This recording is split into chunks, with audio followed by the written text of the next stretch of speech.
الحمد لله رب العالمين والصلاة والسلام على خاتم النبيين أما بعد فأعوذ بالله من الشيطان الرجيم بسم الله الرحمن الرحيم الصلاة والسلام عليك يا رسول الله وعلى آلك وأصحابك يا حبيب الله الصلاة والسلام عليك يا نبي الله وعلى آلك وأصحابك يا نور الله صلى الله تعالى عليك وسلم السلام عليكم ورحمة اللہ وبرکاتہ۔ میرے آقا صلی اللہ تعالی علیہ وسلم کے پیارے دیوانوں، آئیے میں آپ کو ایک واقعہ سناتا ہوں جس کا نام ہے اپنی بیٹی سے میری شادی کر دو۔ حضرت جلیبیب ایک نوجوان انصاری صحابی تھے، نہ مالدار تھے نہ کسی معروف خاندان سے آپ کا تعلق تھا، صاحب منصب بھی نہ تھے، رشتہ داروں کی تعداد بھی زیادہ نہ تھی، رنگ بھی سانولا تھا، لیکن محبت عشق رسول سے سرشار تھے۔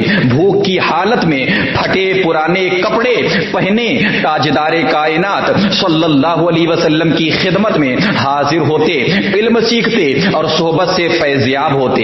ایک دن اللہ کے رسول صلی اللہ علیہ وسلم نے شفقت کی نظر سے دیکھا اور فرمایا، یا جلیبیبا الا تزوج، یا جلیبیبا الا تزوج، یا جلیبیبا الا تزوج، یعنی اے جلیبیب کیا تم شادی نہیں کرو گے، یعنی اے جلیبیب کیا تم شادی نہیں کرو گے۔ جب حضرت جلیبیب رضی اللہ تعالی عنہ نے عرض کیا، یا رسول اللہ صلی اللہ تعالی علیہ وسلم مجھ جیسے آدمی سے بھلا کون شادی کرے گا، رحمت عالم نور مجسم صلی اللہ علیہ وسلم نے پھر فرمایا، یا جلیبیب تم شادی نہیں کرو گے، اور وہ جواباً عرض گزار ہوئے کہ میرے آقا بھلا مجھ سے شادی کون کرے گا، نہ مالو منال اور نہ چاہو جلال پاس میں ہے۔ اللہ کے رسول صلی اللہ علیہ وسلم نے تیسری مرتبہ پھر ارشاد فرمایا، یا جلیبیب تم شادی نہیں کرنا چاہو گے۔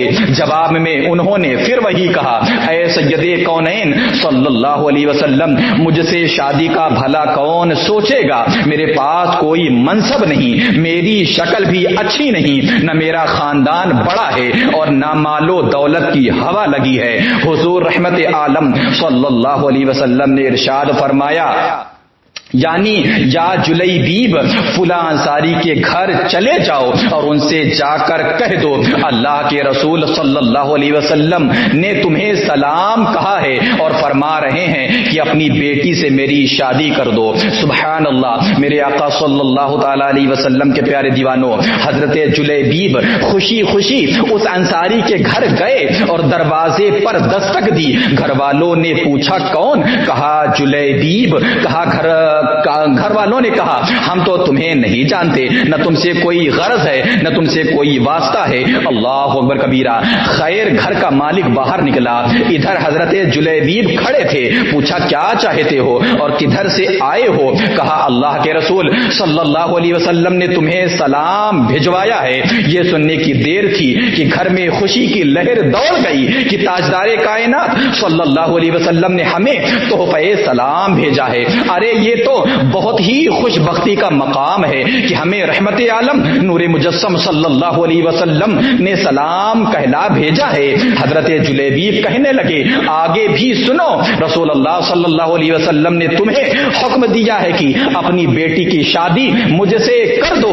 صاحب خانہ نے کہا ذرا آپ انتظار کریے، میں لڑکی کی ماں سے مشورہ تو کر لوں۔ اندر جا کر لڑکی کی ماں کو پیغام پہنچایا اور مشورہ پوچھا۔ وہ کہنے لگی نا نا نا، اللہ کی قسم میں اپنی بیٹی کی شادی ایسے شخص سے کبھی نہیں کروں گی، نہ خاندان پاس میں ہے نہ شہرت ہے اور نہ مال و دولت۔ اللہ اکبر کبیرہ۔ میرے آقا صلی اللہ تعالی علیہ وسلم کے پیارے دیوانوں، ان کی نیک سیرت بیٹی بھی گھر میں ہونے والی گفتگو سن رہی تھی اور جان گئی تھی کہ حکم کس کا ہے، کس نے مشورہ دیا ہے، کس نے حکم دیا ہے۔ سوچنے لگی اگر سرور عالم صلی اللہ علیہ وسلم اس رشتہ داری پرہیزگاری پر راضی ہیں تو اس میں یقیناً میرے لیے بھلائی ہے اور فائدہ ہے۔ اس نے والدین کی طرف دیکھا اور مخاطب ہوئی، یعنی کیا آپ لوگ رسول اللہ صلی اللہ علیہ وسلم کا حکم ٹالنے کی کوشش میں ہیں؟ مجھے اللہ کے رسول کے سپرد کر دیں، یعنی ان کے حوالے کر دیں، وہ اپنی مرضی کے مطابق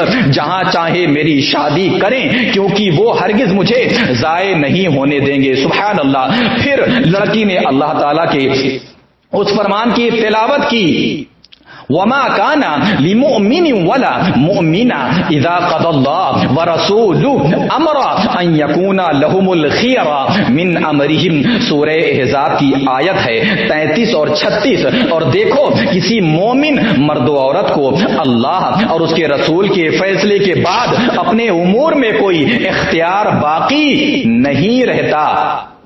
لڑکی کا والد، لڑکی کا باپ سیدھا بارگاہ رسالت مآب صلی اللہ علیہ وسلم میں حاضر ہوا اور عرض کیا، یا رسول اللہ صلی اللہ تعالی علیہ وسلم، آپ کا حکم سر آنکھوں پر، آپ کا مشورہ اور آپ کا حکم قبول ہے، میں شادی کے بدلو جاں راضی ہوں۔ سبحان اللہ۔ جب رسول اکرم صلی اللہ علیہ وسلم کو اس لڑکی کے پاکیزہ جواب کی خبر ہوئی تو آپ نے اس کے حق میں یہ دعا فرمائی، یعنی اے اللہ اس بچی پر خیر و بھلائی کے دروازے کھول دے، اے اللہ اس بچی پر خیر و بھلائی کے دروازے کھول دے، اے اللہ اس بچی پر خیر و بھلائی کے دروازے کھول دے، اور اس کی زندگی کو مشقت و پریشانی سے دور رکھ، اور اس کی زندگی کو مشقت و پریشانی سے دور رکھ، اور اس کی زندگی کو مشقت و پریشانی سے دور رکھ۔ پھر حضرت جلیبیب رضی اللہ تعالی عنہ کے ساتھ اس کی شادی ہو گئی، اس کا نکاح ہو گیا، اس کا عقد ہو گیا، مدینہ منورہ میں ایک اور گھرانہ آباد ہو گیا۔ سبحان اللہ۔ جس کی بنیاد تقویٰ اور پرہیزگاری پر تھی، جس کی چھت مسکنت اور محتاجی تھی، جس کی آرائش و زیبائش تکبیر و تحلیل اور تسبیح و تحمید تھی، اس مبارک جوڑے کی راحت نماز میں اور دل کا اطمینان تپتی دوپہروں کے نفلی روزوں میں تھا۔ سبحان اللہ۔ محسن انسانیت صلی اللہ علیہ وسلم کی دعا کی برکت سے یہ شادی سراسر خانہ آبادی اور بڑی ہی بابرکت ثابت ہوئی۔ تھوڑے ہی عرصے میں ان کے مالی حالات اس قدر اچھے ہو گئے کہ راوی کا بیان ہے کہ انصار گھرانوں کی عورتوں میں سب سے زیادہ خرچیلا گھرانہ اسی لڑکی کا تھا، اسی خاتون کا تھا۔ سبحان اللہ۔ ایک جنگ میں اللہ تعالیٰ نے مسلمانوں کو فتح نصیب فرمائی۔ خواجہ کونین صلی اللہ علیہ وسلم نے اپنے صحابہ کرام سے دریافت کیا، پوچھا، حل تفقدون من احدا، دیکھو تمہارا کوئی ساتھی بچھڑ تو نہیں گیا ہے؟ اللہ اکبر کبیرہ۔ مطلب یہ تھا کہ کون کون شہید ہو گیا ہے؟ صحابہ نے عرض کیا، ہاں یا رسول اللہ فلا حضرات موجود نہیں ہیں۔ پھر ارشاد فرمایا، حل تفقدون من احدا، کیا تم کسی اور کو گم پاتے ہو؟ صحابہ نے عرض کیا، نہیں یا رسول اللہ۔ آپ نے فرمایا، لیکن مجھے جلیبیب نظر نہیں آ رہا ہے، اس کو تلاش کرو۔ چنانچہ ان کو میدان جنگ میں تلاش کیا گیا۔ وہ منظر بڑا ہی بھیانک تھا۔ میدان جنگ میں ان کے ارد گرد، ان کے اگل بگل 7 کافروں کی لاش پڑی ہوئی تھی، گویا ان 7 سے لڑتے رہے اور پھر 7 کو جہنم رسید کر کے شہید ہو گئے۔ اللہ اکبر کبیرہ۔ انا للہ و انا الیہ راجعون۔ اللہ کے رسول صلی اللہ علیہ وسلم کو خبر دی گئی تو سرور کائنات صلی اللہ علیہ وسلم خود ہی تشریف لائے، اپنے پیارے ساتھی کی لاش کے پاس کھڑے ہوئے اور اسے مخاطب کر کے ارشاد فرمایا، یعنی اس نے 7 کافروں کو قتل کیا، پھر دشمنوں نے اسے قتل کر دیا۔ یہ مجھ سے ہے اور میں اس سے ہوں، یہ مجھ سے ہے اور میں اس سے ہوں، یہ مجھ سے ہے اور میں اس سے ہوں۔ پھر آپ نے اپنے پیارے ساتھی کو اپنے دستے مبارک میں اٹھایا اور یہ شان تھی کہ اکیلے ہی اس کو اٹھا رکھا تھا، صرف آپ کے دونوں بازو کا سہارا اسے میسر تھا۔ اللہ اکبر کبیرہ۔ حضرت جلیبیب کے لیے قبر کھودی گئی، پھر سرکار دو عالم صلی اللہ علیہ وسلم نے اپنے دستے مبارک سے انہیں سپرد خاک فرما دیا۔ اللہ اکبر کبیرہ۔